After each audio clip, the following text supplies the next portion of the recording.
दोस्तों, सरकारी हज स्कीम के तहत अखराजात को एक साथ में पे करने के हवाले से वजारत के तर्जुमान ने एक सवाल का जवाब देते हुए कहा। दोस्तों, ये भी सवाल आया कि इसमें कौन कौन अहल हैं। वजारत के तर्जुमान ने बताते हुए कहा कि ये अगले 2 से 3 दिनों में आपको अकाउंट नंबर बता दिया जाएगा जहां आप अपना अखराजात। दोस्तों अस्सलाम वालेकुम। दोस्तों, आज बरोज़ हफ्ता 18 तारीख़ है। मैं इस्लामिक इन्फो टीवी के प्लेटफॉर्म से आपसे मुखातिब हूँ। दोस्तों, सबसे पहले जो भी हाजी हज पर जाना चाहते हैं तो हज 2024 की पॉलिसी के अनाउंसमेंट के साथ ही उसकी तैयारी शुरू हो गई है। तो मेरी दुआ है उन तमाम खुश नसीब हुज्जाज कराम जिनका अल्लाह के घर से बुलावा आया है और वो इस दफ़ा हज पर जाएंगे तो अल्लाह उनकी तमाम मुश्किलात को आसान करे और हज मबरूर अता करे। आमीन सुम आमीन। दोस्तों, आप लोगों को पता है कि हज 2024 के खदोखाल हमारे सामने आ चुके हैं। उसके हवाले से मैंने जो पैकेजेस हैं वो पिछली एक वीडियो डाली थी, अगर आपने नहीं देखी तो वहाँ पर आप देख सकते हैं। तो उस वीडियो की शक्ल में आपको आगाही ऑलरेडी दी जा चुकी है हज पैकेज इस दफ़ा क्या होगा। लेकिन अब आगे की बात कर लेते हैं दोस्तों कि अब हज पॉलिसी अनाउंसमेंट के बाद जो एप्लीकेशन है 27 नवंबर तक 12 दिसंबर वसूल की जाएंगी वजारत की मुंतखब करदा बैंकों के थ्रू। नवीन, आपको पता है कि इस दफ़ा एक नया ट्रेंड मुतारिफ़ करवाया गया। सरकारी स्कीम में शॉर्ट हज पैकेज को भी इंट्रोड्यूस करवाया गया। एक नया इकदाम था हज 2024 में जिसकी आगाही ऑलरेडी आप लोगों को मिल चुकी है और फर्दर मैं इस वीडियो में आपको दूंगा।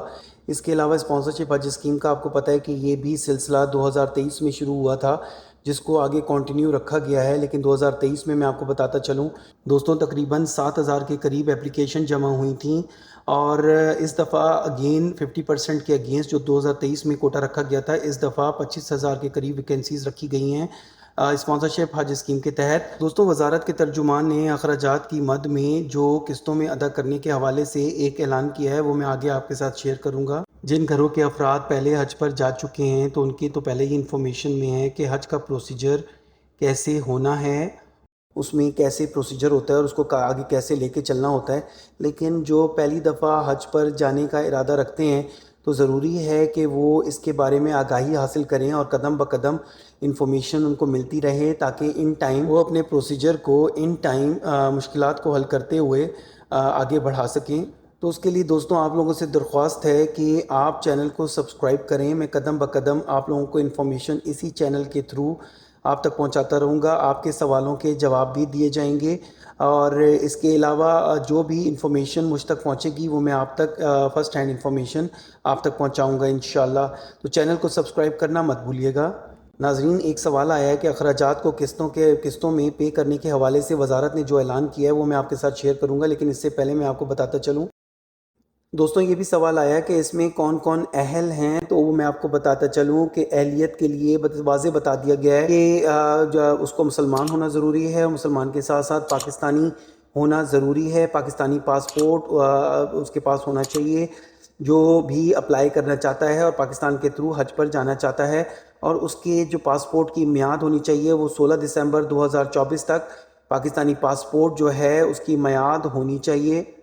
समंदर पार पाकिस्तानी जो सरकारी हज स्कीम के तहत हज पर जाना चाहते हैं, रवाना होना चाहते हैं, तो उनके पास भी पाकिस्तानी पासपोर्ट होना चाहिए, तो तब समंदर पार पाकिस्तानी अप्लाई कर सकेंगे। नाज़रीन, मैंने पहले वीडियोस अपलोड की थी इन टाइम कि आप लोग पासपोर्ट टाइमली बनवा लें ताकि एप्लीकेशन के साथ आपकी पासपोर्ट की कॉपी भी सबमिट होनी होती है तो वो भी सबमिट हो जाए। लेकिन अगर आप लोगों ने पासपोर्ट नहीं बनवाया तो उसके लिए भी ये है कि पासपोर्ट की दरख्वास्त आप दे दें और पासपोर्ट बनवाने के लिए दे दें तो उसकी जो आपको स्लिप मिलेगी वो स्लिप आप एप्लीकेशन फॉर्म के साथ लगाकर बैंक में जमा करा सकते हैं, वो भी काबिल कबूल होगी। तो उसकी मदद से भी आप हज एप्लीकेशन फॉर्म फिलअप करके अप्लाई कर सकते हैं। दोस्तों, अहलियत के हवाले से जो दूसरा पॉइंट मैं आपके साथ शेयर करता चलूँ कि 5 साल की पाबंदी होगी। जो हाजी पिछले 5 सालों में हज करके आए हैं तो वो हज पर नहीं रवाना हो सकते 2017 से 2023 तक। दोस्तों, आप कहेंगे कि 2017 से 2023 तक तो 6 साल बनते हैं। तो दोस्तों बताता चलूँ मैं आपको कि 2017, 2018 और 2019 ये 3 साल जो हैं इसमें आपका जो हज है हाजी जो हैं जो हज करके आए हैं ये, और 2022 2021 और 2022, क्योंकि 2020 में नाज़रीन आपको पता होगा कि कोरोना की वजह से हज पर पाबंदी थी। تو حج نہیں ہو سکا تھا 2020 میں، تو اس طرح 2017، 2018، 2019 اور 2022 اور 2023 میں جس حاجی نے حج کیا ہے تو وہ اس دفعہ اپلائی کرنے کا اہل نہیں ہوگا، یعنی کہ دوستوں وہ حج بدل نہیں کر سکے گا۔ ایک بہن کا مجھے اسی حوالے سے سوال آیا تھا، تو امید کرتا ہوں کہ ان کو اپنے سوال کا جواب اس پوری ڈیٹیلڈ ایکسپلینیشن میں مل گیا ہوگا۔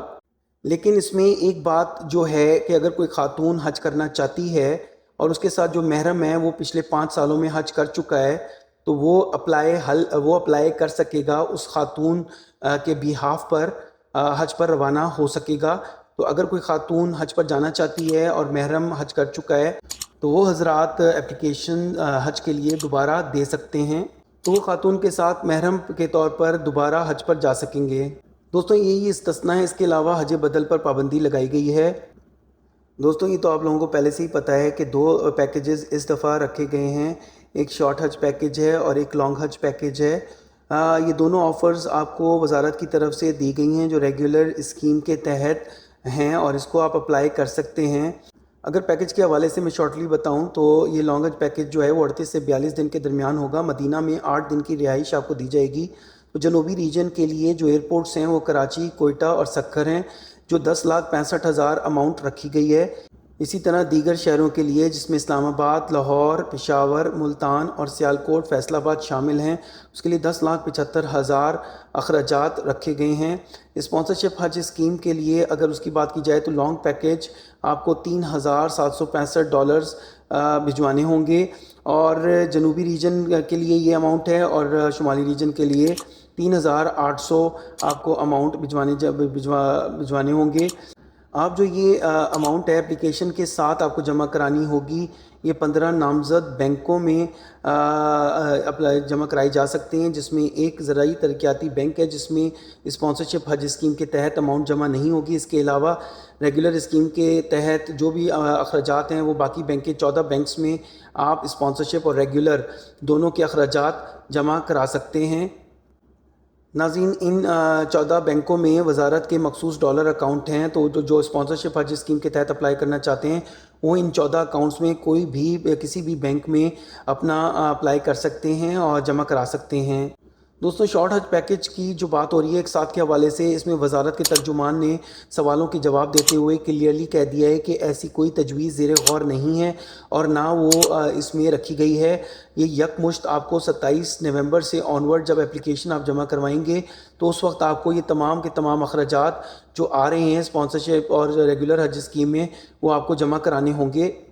ناظرین یہ جو ڈالر اکاؤنٹ ہے وزارت کے ترجمان نے بتاتے ہوئے کہا کہ یہ اگلے 2 سے 3 دنوں میں آپ کو اکاؤنٹ نمبر بتا دیا جائے گا جہاں آپ اپنا اخراجات جمع کروا سکیں گے۔ ناظرین ترجمان کا کہنا تھا کہ 27 نومبر سے پہلے ہی ہم ڈالر اکاؤنٹس کے حوالے سے آپ کو بتا دیا جائے گا کہ ریمیٹنس اگر آپ نے باہر سے بھجوانی ہے تو کن اکاؤنٹس میں بھجوانی ہے۔ اس کے علاوہ بچوں کا بھی ابھی تک وزارت کی طرف سے اخراجات کے بارے میں نہیں بتایا گیا، تو کمنگ ویک میں یہ ایکسپیکٹ کیا جا رہا ہے کہ ایک سرکولر کے ذریعے یہ اعلان بھی متوقع ہے جو میں آپ کو اسی چینل پہ شیئر کروں گا۔ تو اس کے لیے ضروری ہے کہ آپ چینل کو سبسکرائب کر کے بیل آئیکن پریس کریں تاکہ آپ کو ان ٹائم انفارمیشن مل سکے۔ دوستوں حج 2024 کے لیے اگر آپ نے اپلائی کرنا ہے تو آپ اپنی درخواست کسی بینک میں دے سکتے ہیں۔ آپ اپنی مرضی کا بینک، اپنے نزدیک ترین جو بینک ہوگا جو آپ کو ایزی ہے وہ آپ اس کے تھرو آپ اپلائی کر سکتے ہیں، لیکن اپلیکیشنز بینک کے تھرو ہی جمع ہوں گی۔ ناظرین جیسے جیسے انفارمیشن آئے گی میں آپ کو اسی چینل پر اپلوڈ کروں گا، تو آپ چینل کو سبسکرائب کریں، بیل آئیکن پریس کریں اور ویڈیو کو لائک اور شیئر بھی کریں۔ دوستوں ابھی یہ ویڈیو کنٹینیو ہے لیکن ویڈیو آلریڈی بہت لمبی ہو گئی ہے، میں آپ کو باقی تفصیل جو ہے نیکسٹ ویڈیو میں بتاؤں گا، تو اس کے لیے یہ ہے کہ چینل کو سبسکرائب کریں۔ Thank you.